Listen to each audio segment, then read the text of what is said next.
Hello, my name is Mindahi Bastida from the Otomi Toltec peoples from central Mexico.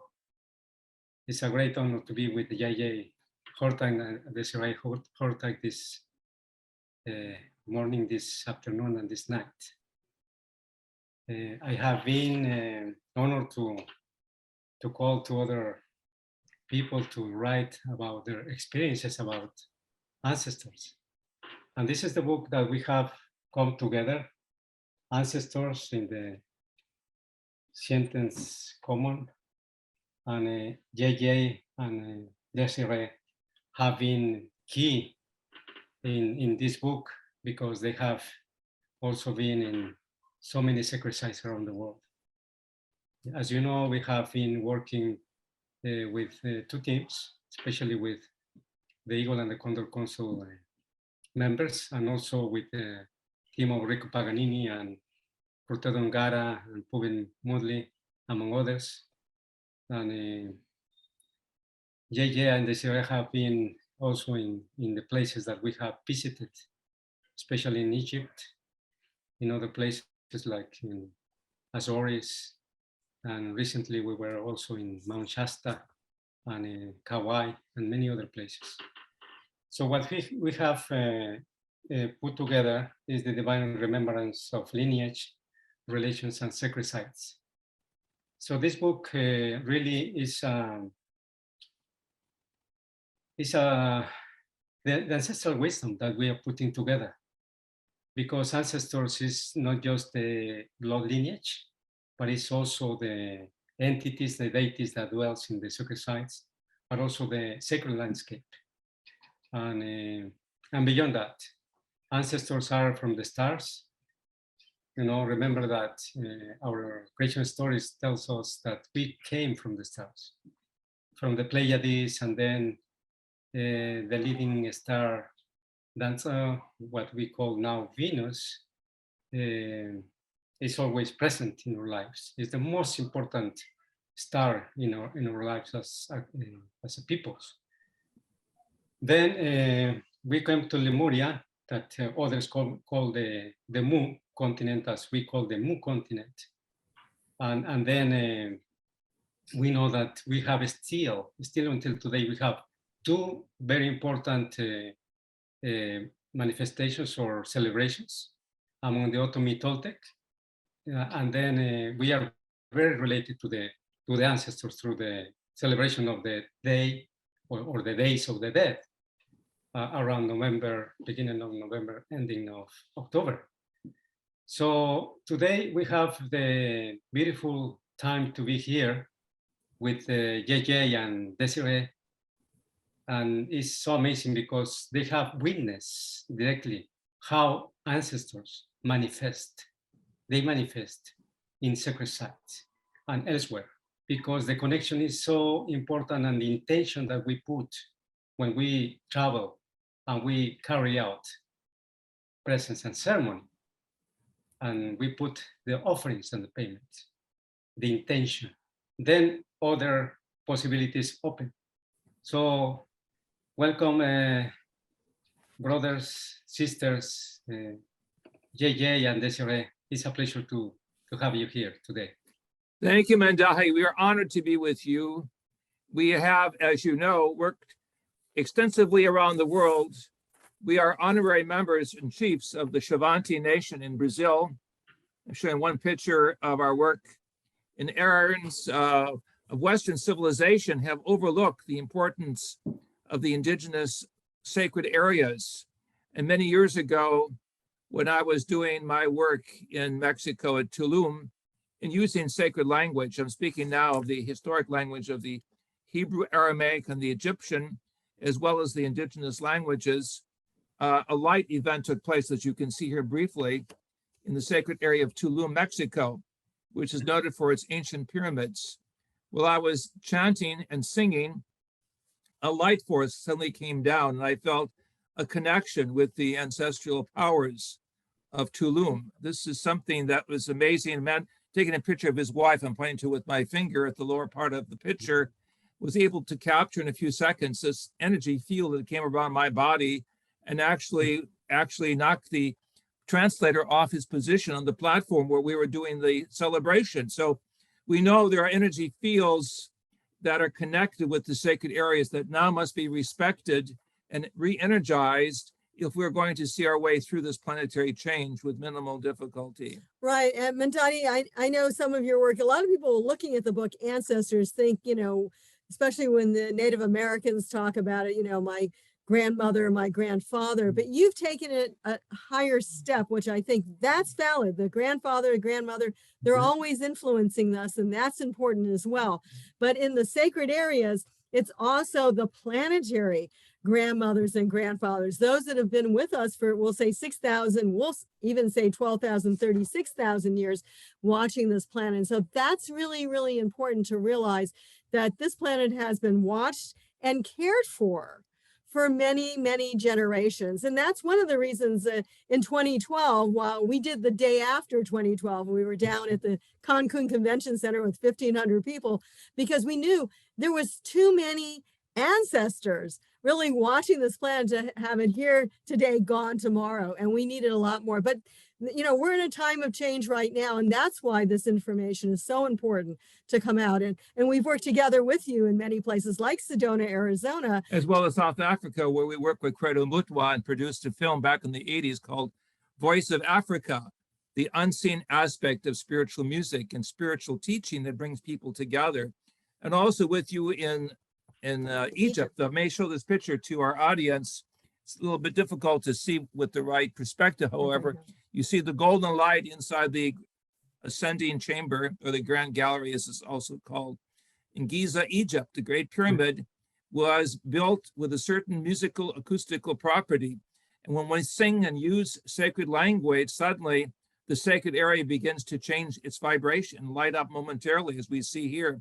The word pyramid means fire in the middle. So here we see a standing columnar way of light energy that was momentarily produced while we were singing together in celebration of the ancient unity with our ancestors from various parts of the Near East. And so your work and our work connect with all of the tribal traditions that wish a peaceful transition with the cosmic cultures. And I just want to add that the temples that we talk about, and they can be from Egypt to the Mayan culture or wherever around the world, they were there for the ancestors and for those who live in the higher realms to come and connect with us. And we believe when you go there, you do sacred ceremony and you do your prayers and meditations, especially in the indigenous language that's there, these beings literally start to materialize. So we honor your work with the Toltecs. We honor your leadership.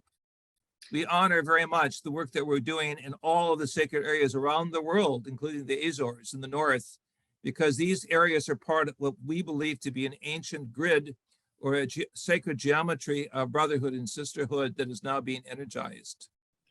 Yes, so amazing what you are sharing with us.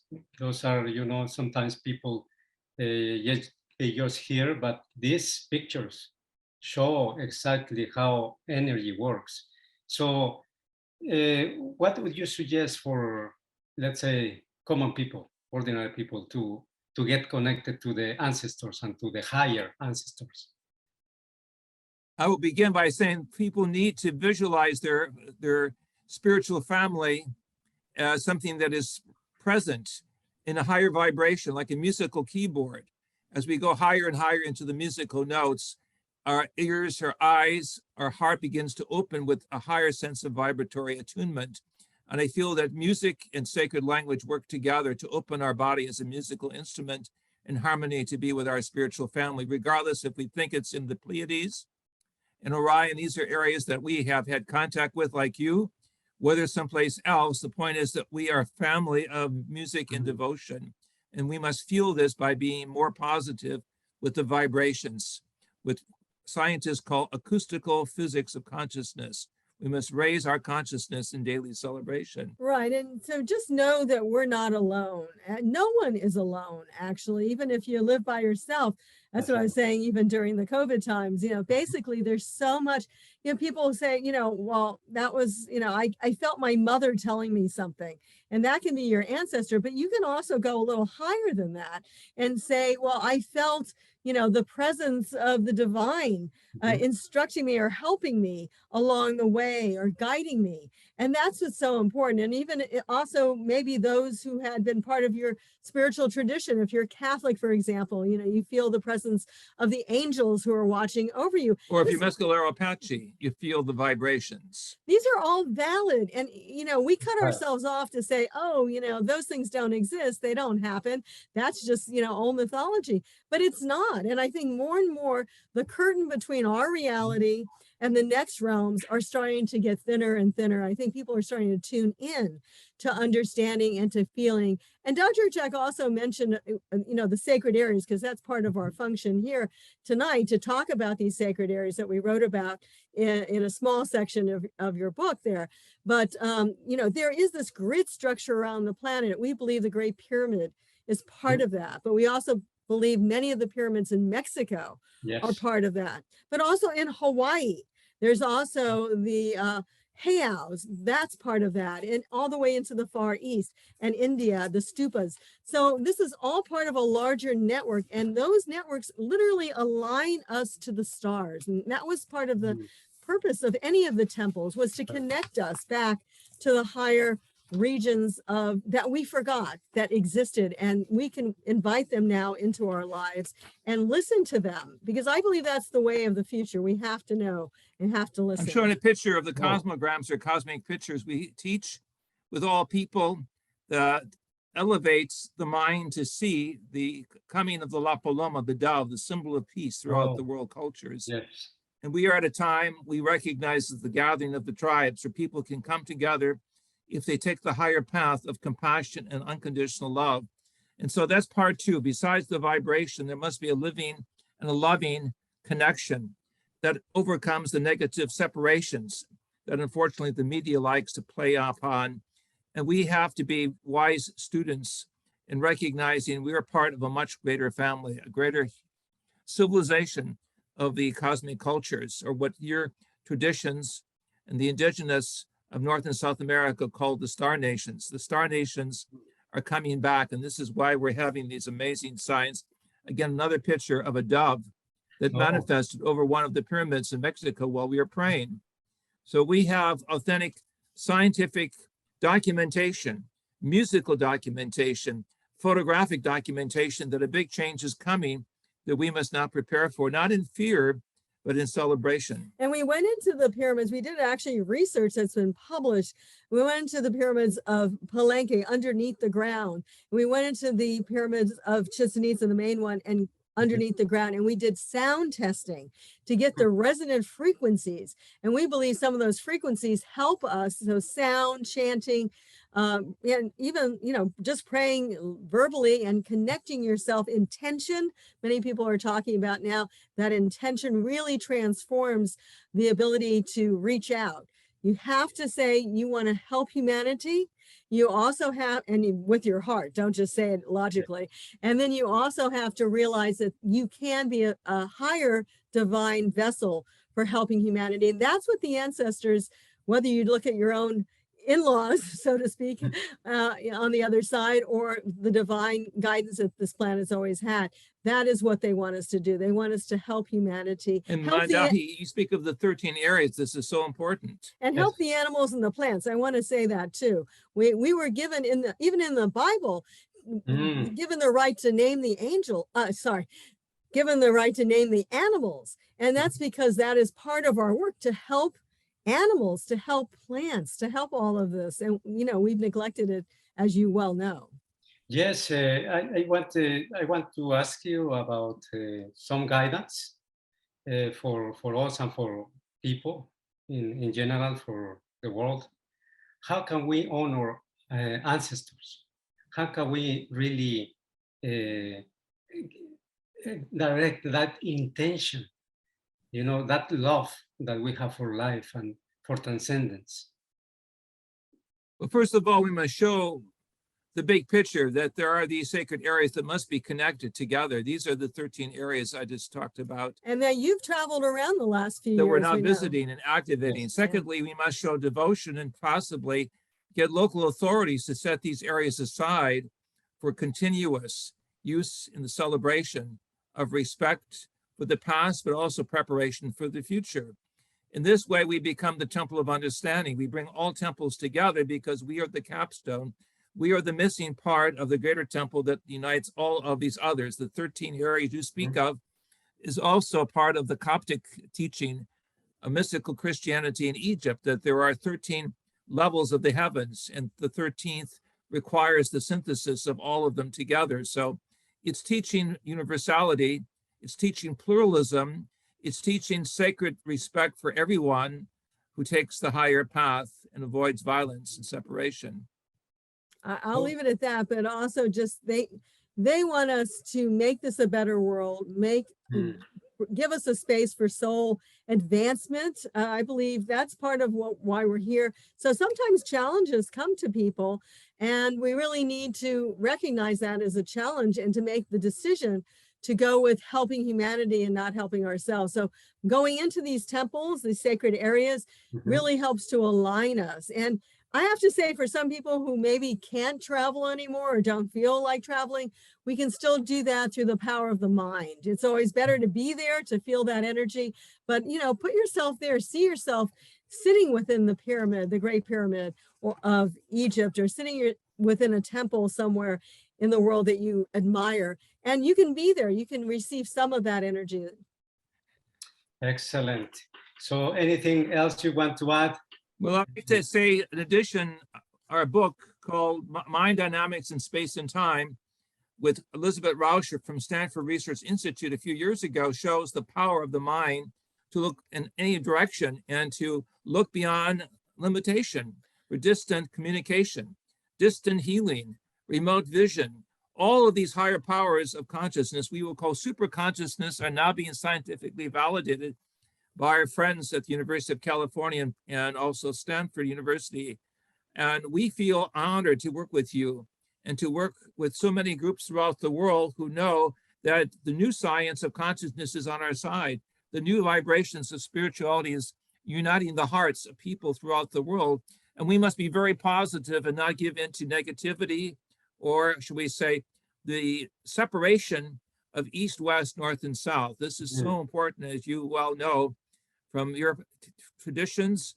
The Toltec play a very amazing role in bringing together the appreciation of the ancestral spirit in a very important way. And so we will work with you side by side in any circumstance. And I just want to say, we talk about the sacred areas in our chapter as well as tonight, but it's important to realize as well that it's not just the physical temple itself. They're in energy parts or grid points of the planet.